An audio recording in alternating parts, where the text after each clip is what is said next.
So I'm an artist, I'm an illustrator, and right now my passion and the thing that I'm interested in doing is self-publishing art books.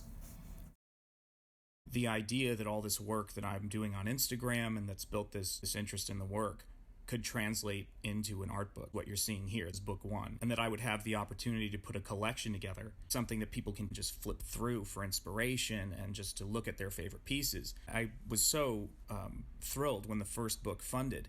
And so now that I'm in the process of trying to get the second book funded, I wanted to show you guys a little bit of that process.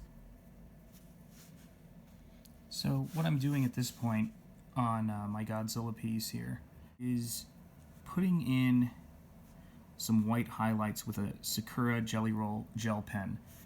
And what I love about these pens is when I'm working with them, I can put in these highlight notes that you see, notes that kind of mimic the texture on Godzilla. In this case is costume, the original costume, and then every iteration since. I can create this texture, I can create this contrast note, and then I can wash over it.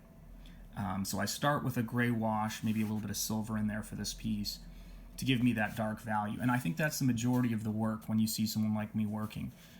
That these white gel pen marks don't matter. They don't do a thing if there's not a dark ground for them to work on.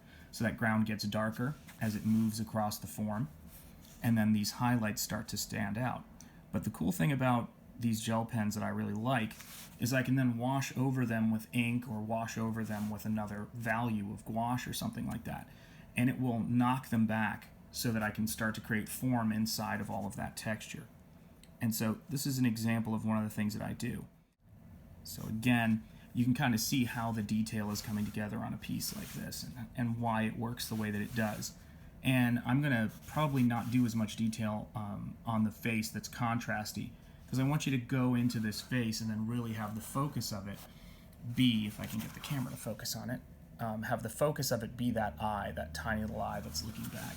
And in this instance, he's going to be kind of emerging out of some smoke that I had in mind.